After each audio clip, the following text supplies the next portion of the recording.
Araw-araw na pagbasa ng Biblia araw isa. Lumang Tipan. Genesis Kapitulo 1, Genesis Kapitulo 2 versikulo 1 hanggang 17. Noong simula nilikha ng Diyos ang langit at ang lupa. Ang lupa ay walang anyo at walang laman. Ang kadiliman ay nasa ibabaw ng kalaliman. Ang Espiritu ng Diyos ay kumikilos sa ibabaw ng katubigan. Sinabi ng Diyos, magkaroon ng liwanag, at nagkaroon ng liwanag. Nakita ng Diyos na ang liwanag ay kaaya-aya. Hiniwalay niya ang liwanag mula sa kadiliman. Tinawag ng Diyos ang liwanag na araw, at ang kadiliman ay tinawag niyang gabi. Naggabi at nagumaga, ito ang unang araw. Sinabi ng Diyos, magkaroon ng puwang sa pagitan ng mga tubig, at hayaang ihiwalay nito ang tubig mula sa tubig. Ginawa ng Diyos ang puwang at hiniwalay niya ang tubig na nasa silong ng kalawakan mula sa tubig na nasa ibabaw ng kalawakan. At nagkagayon nga, tinawag ng Diyos ang puwang na langit. Naggabi at nagumaga, ito ang ikalawang araw. Sinabi ng Diyos, hayaang ang katubigang nasa ilalim ng langit ay sama-samang magtipon sa isang lugar, at hayaang lumitaw ang tuyong lupain.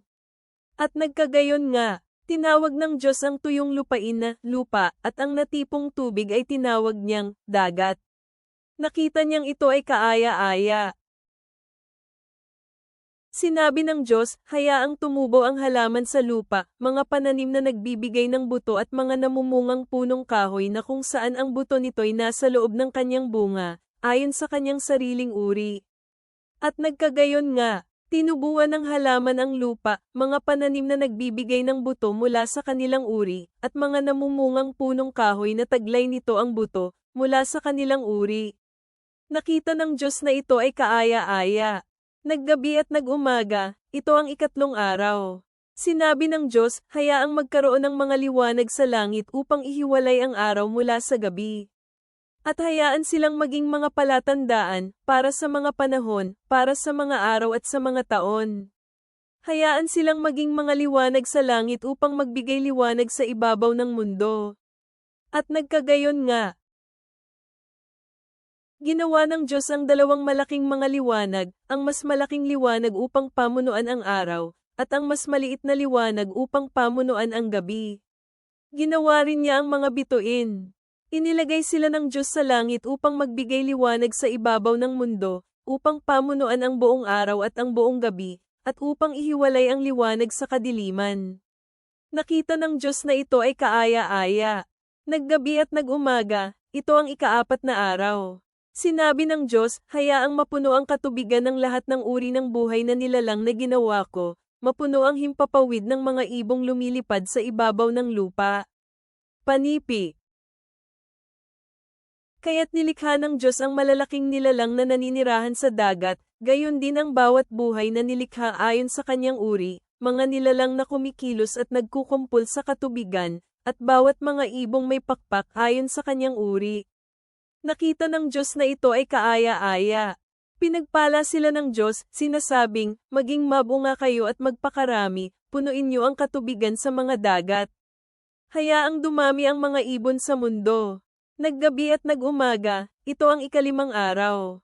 Sinabi ng Diyos, hayaang magdulot ang mundo ng buhay ng mga nilalang, bawat isa ayon sa kanyang sariling uri, mga hayop, mga gumagapang na bagay, at mga mababangis na hayop ng mundo. Bawat isa nito ayon sa kanyang sariling uri.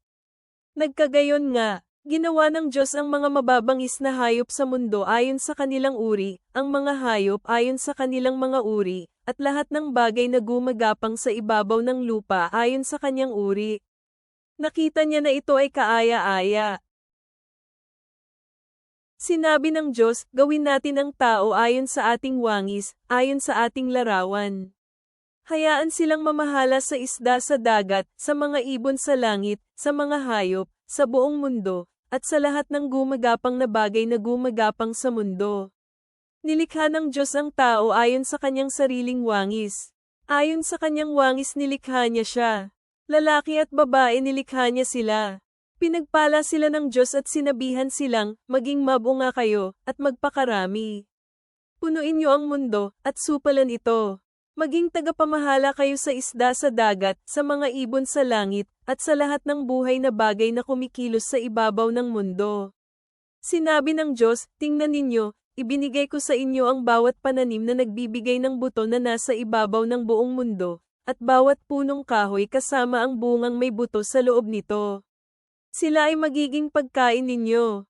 Sa bawat hayop sa mundo, sa bawat ibon sa kalangitan, at sa lahat ng bagay na gumagapang sa ibabaw ng mundo, at sa bawat nilikhang may hininga ng buhay ibinigay ko ang bawat luntiang halaman para maging pagkain. At nagkagayon nga.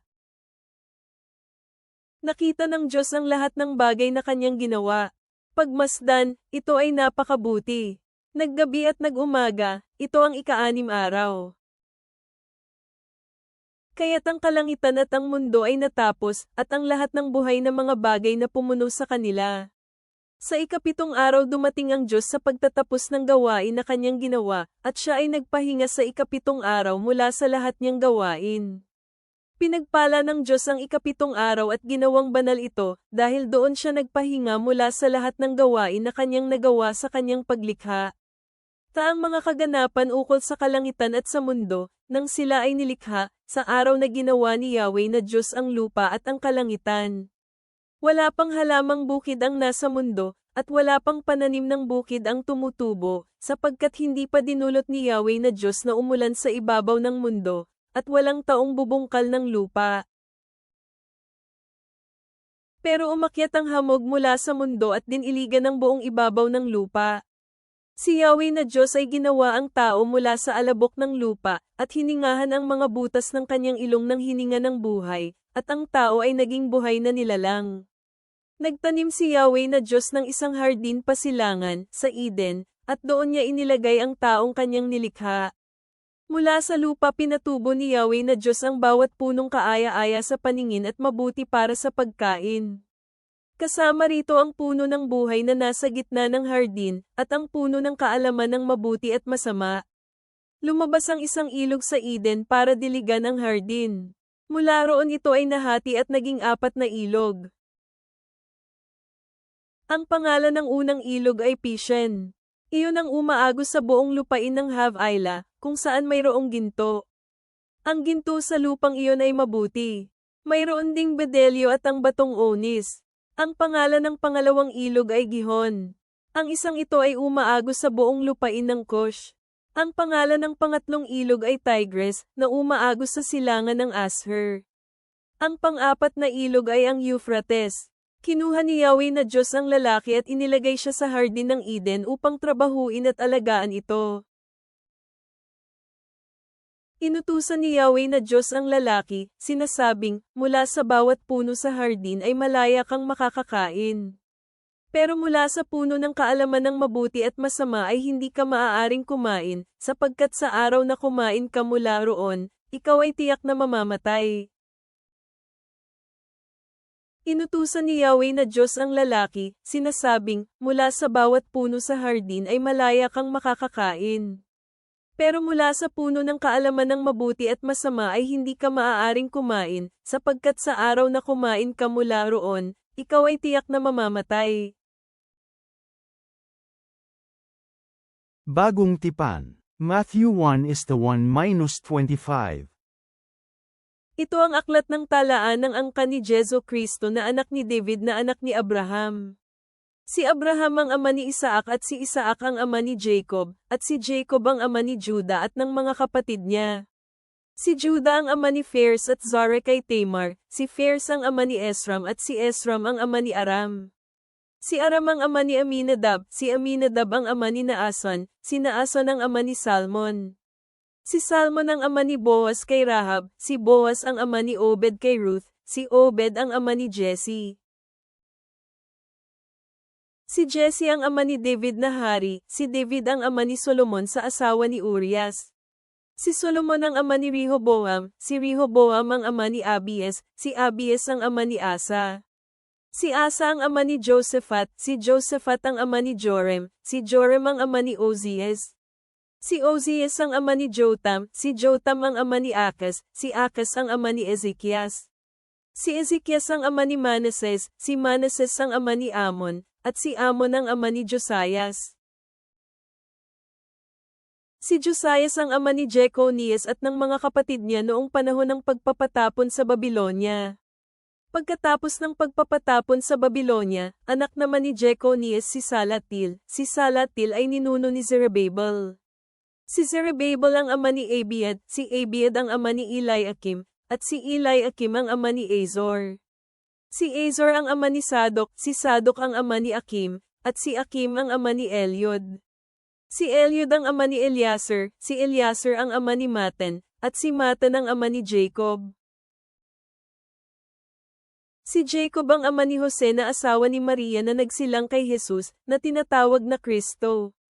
Lahat ng salinlahi mula kay Abraham hanggang kay David ay 14 na salinlahi, mula kay David hanggang sa pagkakatapon sa Babilonya ay 14 na salinlahi, mula sa pagpapatapon sa Babilonya hanggang kay Kristo ay 14 na salinlahi. Naganap ang kapanganakan ni Jesu Kristo sa ganitong kapamaraanan. Si Maria na kanyang ina ay naipagkasundong may kasal kay Jose. Ngunit bago pa man sila magsama, na lamang nagdadalang tao siya sa pamamagitan ng banal na espiritu.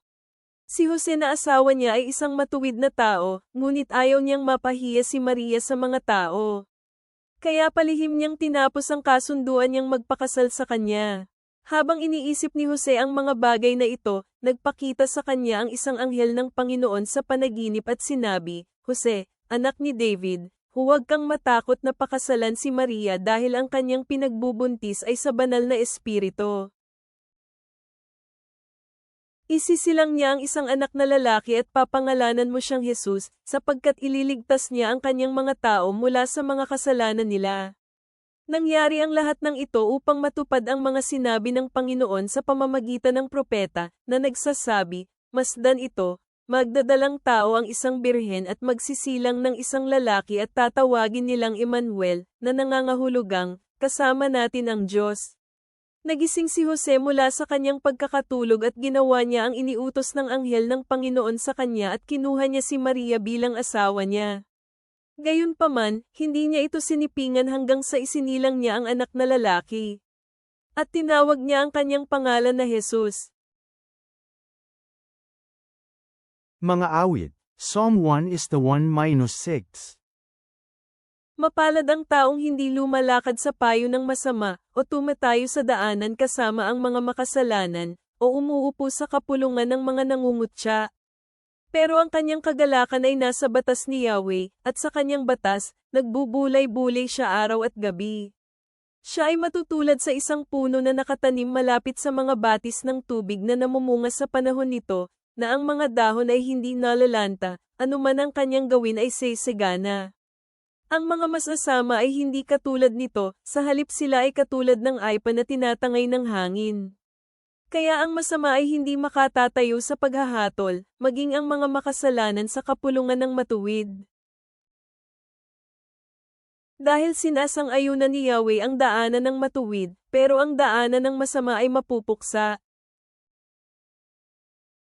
Ama sa langit, kami ay nagpapasalamat sa iyo para sa kaloob ng paglikha at sa kagandahan ng iyong banal na disenyo na nagdala ng liwanag mula sa kadiliman at kaayusan mula sa kaguluhan. Habang kami ay nagmumuni-muni sa simula ng lahat ng bagay at sa pagdating ng iyong anak sa mundo, tulungan mo kaming maglakad sa katwiran at magalak sa iyong salita. Nawa kami ay tulad ng mga punong nakatanim sa tabi ng mga batis ng tubig, na nagbubunga sa bawat panahon at lumalago sa ilalim ng iyong pangangalaga. Gabayan mo kami sa mga landas ng karunungan at katotohanan, upang kami ay makapagbigay karangalan sa iyo sa lahat ng aming ginagawa. Sa pangalan ni Jesus, Amen.